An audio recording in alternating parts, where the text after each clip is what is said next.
Well, there are several Latin Americas. I discovered the first one.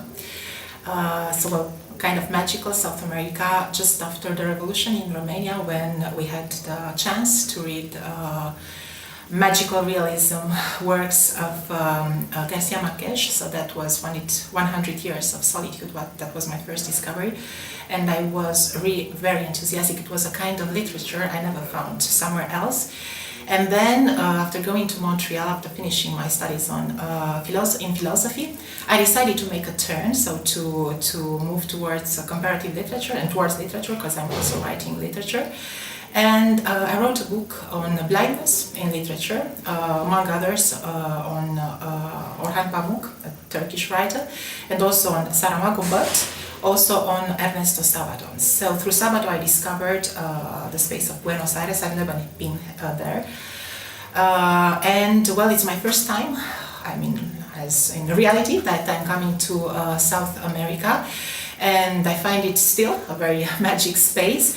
But on the other hand, lately, I mean, in my research, I'm working on decolonial studies. I've been to a summer school last August in Toulouse, in France, and a little bit earlier I discovered the writings of Enrique Dussel and the writings of Mignolo. So I'm very much aware of this fact of this violence that sometimes is present in this attempt to, well, decolonize thought, decolonize thinking. So I know both these things are present in Latin America. Well, I'm very happy to be here for the moment, and I know it's very much attached to Europe. I know most of your writers. I was just I'm flying to Peru. I was reading The Bad Girl, written by Vargas Llosa. So this nostalgia of Europe, this wish to go for a while to Europe, is very present in the minds and in the writings of many South American writers. So attached to Europe, on the other hand, very different, as I can notice on the streets and in the city of Lima. So it's a halfway between. I'm very curious and still very willing to discover more.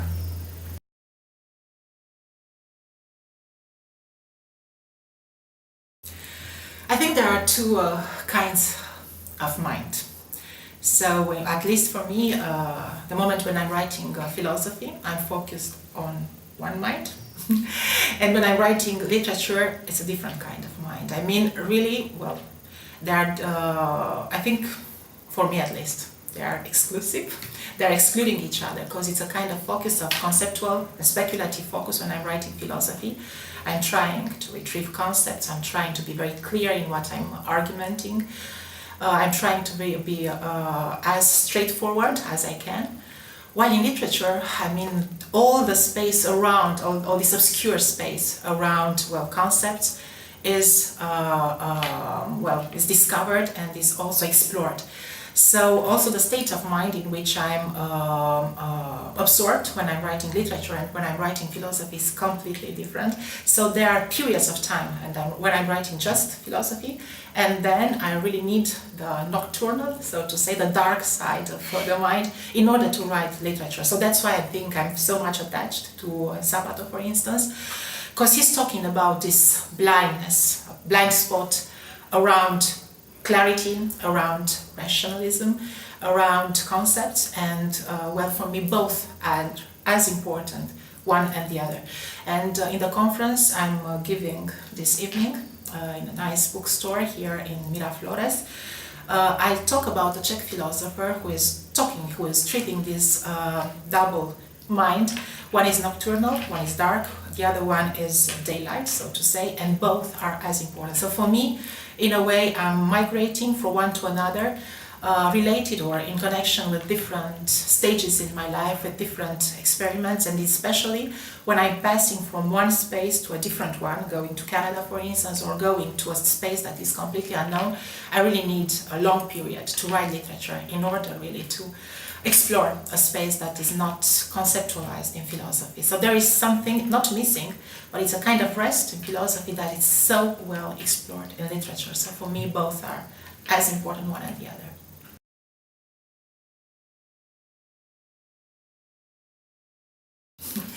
Well, I passed through different stages. I started with phenomenology, then I went to hermeneutics, then to political theory of Hannah Arendt, then to Patočka.